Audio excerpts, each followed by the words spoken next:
Well, hey, real estate fans, Alice Lema here, broker John L. Scott in beautiful Southern Oregon with another edition of the weekly podcast. Today, we're going to talk about real estate and relationships.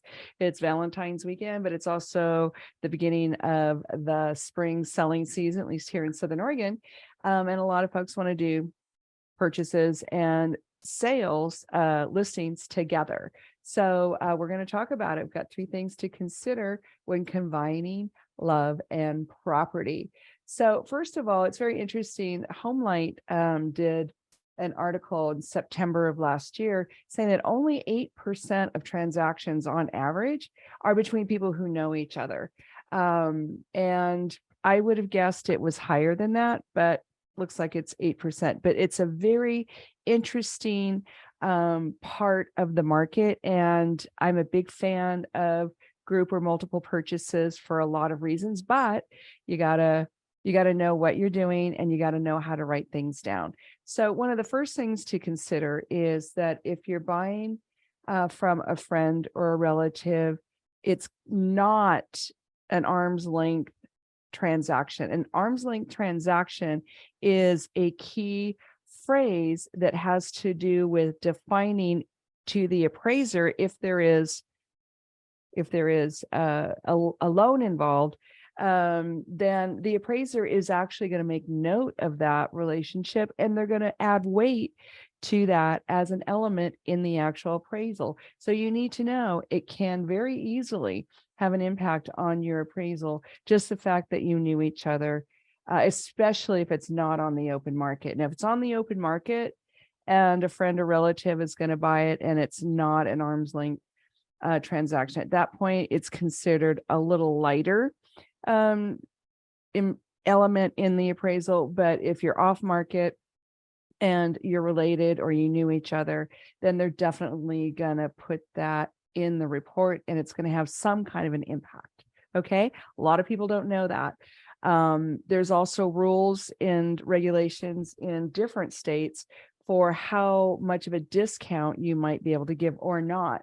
And in those situations, how the IRS or the state tax board handles that later. So ask all those questions up front. Number two, romantic partners that wish to do real estate together, whether they're married or not. And the reason I'm saying it that way is I know in California, that's community property states. So they already have defined your exit strategy for you. But in Oregon, it's not a community property state. And there's not very many of us left in the union. But in this situation, even people that are legally married can use this little tidbit of advice. So romantic partners in general, if they have the desire to do a purchase together, then you want detailed written agreements, not only for who owns how many percentage points. Like you don't want to, I don't recommend a 50-50. Somebody needs to be in charge. So you need to agree on that, even if it's only 51%, 52%. But the point is, you want to write down the equity and responsibility that each person has. So maybe one person has a 70% equity stake, but then that means they're also 70% responsible for the expenses, unless you write that down differently. But normally it's a fair, even distribution of pain and profit, as I like to say. I also really encourage people to write down a written agreement for maintenance, improvements, tax benefit distribution, and also the big question, what if we break up? So having all this written down, so you have an exit strategy, and the exit strategy might be dependent on the relationship moving forward, but it could also easily be a different life event. For example, we're going to keep this property for 10 years or until somebody retires or somebody gets married or, but the point is that or needs to be filled in and you need to talk about it ahead of time so you can agree and not have any surprises. Now, these romantic partnerships, I've done a lot of conversation about on my video. It's called Mortgage Before Matrimony. Super fun, but it dives way deep into this kind of real estate transaction where you're romantically involved with the person. And I highly recommend you jump on YouTube and watch that. Mortgage Before Matrimony has a lot of other suggestions, but mostly you need a plan for the exit strategy. And a lot of people don't do that. And then that's why there's such a fuss at the end, because you didn't talk about it ahead of time. So what if we break up? What if we die? What if we get hurt? What if the market comes to a certain point? What if a certain amount of time goes by? And then you also want to make sure that there's no unpleasant discussions about what color of paint. Are we going to change the flooring? Like, talk about all that up front, and that needs to be in the agreement from the beginning. Either you designate a party to be in charge of those decisions for the future, or you make the decision now. And it's interesting because we're going to talk about group purchases next. And in the group purchase situation, a lot of those are investor types. They know each other, they like each other, they might even be related, but they specifically don't have arguments later about what color to paint the house.